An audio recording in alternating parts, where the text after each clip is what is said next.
በስመ አብ ወወልድ ወመንፈስ ቅዱስ አህዱ አምላክ አሜን። ታኅሳስ 22 ብስራተ ገብርኤል።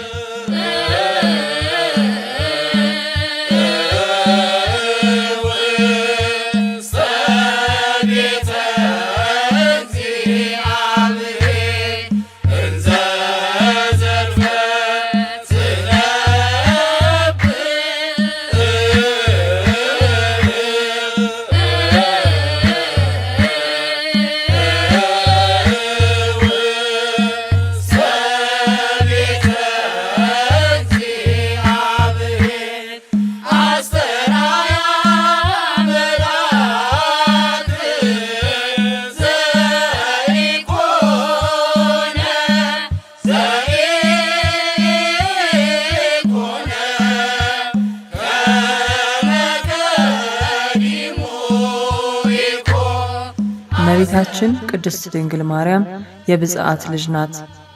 3 ዓመት ሲሆናት አባትና እናቷ ለካህናት ሰጥተዋታል። ካህናትም በቤተ መቅደስ ከመካነ ደናግል አስገብተዋት 12 ዓመት በቅዱስ ፋኑኤል አማካኝነት ህብስት ሰማያዊ፣ ጽዋ ሰማያዊ እየመጣላት ያን እየተመገበች መላእክት እየጎበኟት ኖራለች። 15 ዓመት ሲሆናት አይሁድ ለምቀኝነት አያርፉምና ሊቀ ካህናቱ ዘካርያስን ይህች ብላቴና ቆነጀች፣ እሷን ሲሉ ጎረምሶች ቤተ መቅደሳችንን እንዳያረክሱብን ትውጣልን አሉት። ገብቶ እንደምን ትሆኚ አላት። ከእግዚአብሔር በታች ያለህ አባቴም እናቴም አንተ ነህ። አንተ ወደ እግዚአብሔር አመልክትልኝ እንጂ እኔ ምን አውቃለሁ አለችው። ወደ እግዚአብሔር ቢያመለክት ከነገደ ይሁዳ ሚስቶቻቸው የሞቱባቸውን አስቆጥረህ በትራቸውን ሰብስበህ በቀዳማይ ሰዓተ ሌሊት ከቤተ መቅደስ አግብተህ በቀዳማይ ሰዓተ መዓልት አውጣው፣ ምልክት አሳይሃለሁ አለው። 1985 በትር ሰበሰበ።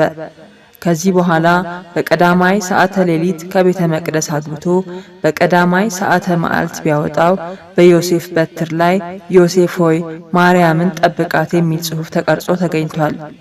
ዕጣም ቢጣጣሉ ለዮሴፍ ደረሰችው። ርግብን መታ በራሱ ላይ አረፈችበት። ነገር ሁሉ በ3 ምስክር ይጸናልና ዮሴፍ ይጠብቃት ብለው ሰጥተውታል። ዘመኑ የችግር ዘመን ነበርና ዮሴፍ ለንግድ ሄደ። እመቤታችንም በአጭር ታጥቃ ማድጋዋን ነጥቃ ውሃ ልትቀዳ ሄደች። ቀድታ ስትነሳ የተጠማ ውሻ እያለከለከ መጣ። በዚያ የነበሩ ሴቶች ሲያባረሩት እመቤታችን ምነው ይህስ ፍጡር አይደለምን? አያሳዝናችሁምን? አለቻቸው። አንቺ አለባበስሽም የሥራ ፈት ይመስላል፣ አንቺ አጠጪው አሏት። በወርቅ ጫማዋ አድርጋ አጠጥተዋለች። ሴቶቹ ደንቋቸው ማድጋሽን አጎደልሽው፣ ቀድቼ ሞላዋለሁ እንዳትይም ጉድጓዱ ጥልቅ ነው፣ መቅጃም የለሽ አሏት። ውሃ የሚገኝ ከወደ ላይ ነው እንጂ ከወደ ታች ነውን? ፍጥረቱን የሚያጠጣ ጌታ ይሞላልኛል አለቻቸው። በተአምራቱም ውሃዋ ሞልቶላታል። በዚህ ዘመን አምላክ ከድንግል ይወለዳል ይላሉ፣ ካንቺ ሆነ ብለው ዘበቱባት። ወዲያውም ከወደ ኋላዋ ቅዱስ ገብርኤል መጥቶ ትጸንሲ አላት። ዞር ብትል አጣችው።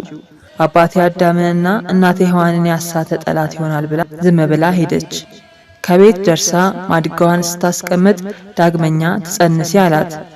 ይህ ነገር ደጋገመኝ፣ እንዲህ ያለውን ነገር ቤተ መቅደስ ሄደው ሊረዱት ይገባል ብላ ወደ ቤተ መቅደስ ሄዳ በወርቅ ወንበሯ ላይ ተቀምጣ ከደናግለ እስራኤል ጋር የተካፈለችውን ወርቅና ሐር እያስማማች ስትፈትል ቅዱስ ገብርኤል ተገልጾ ተፈሲ ፍሲት ኦ ምልዕተ ጸጋ፣ ጸጋን የተመላሽ ሆይ ደስ ይበልሽ አላት። እንደምን ያለ ሰላምታ ነው ብላ አሰበች። በእግዚአብሔር ዘንድ ማለሟልነትን አግኝተሻልና አትፍሪ፣ እነሆ ትጸንሻለሽ፣ ወንድ ልጅም ትወልጃለሽ፣ ስሙንም አማኑኤል ትይዋለሽ። እግዚአብሔርም የአባቱ የዳዊትን ዙፋን ይሰጠዋል፣ ለመንግስቱም ፍጻሜ የለውም አላት። ምድር ያለ ዘር ፍሬ ድንግልም ያለ ወንድ ልጅ ማስገኘት ይቻላታልን? እንዲህ ያለውን የምስራች ከማን አገኘኸው? ወንድ ስለማላውቅ እንደምን ይሆንልኛል አለችው። መንፈስ ቅዱስ በአንቺ ላይ ይመጣል፣ የእሉል ኃይልም ይጋርድሻል ብሎ የተቀመጠችበትን የወንበሩን እጀታ ለምልሞ ይህን ማን አደረገው አላት።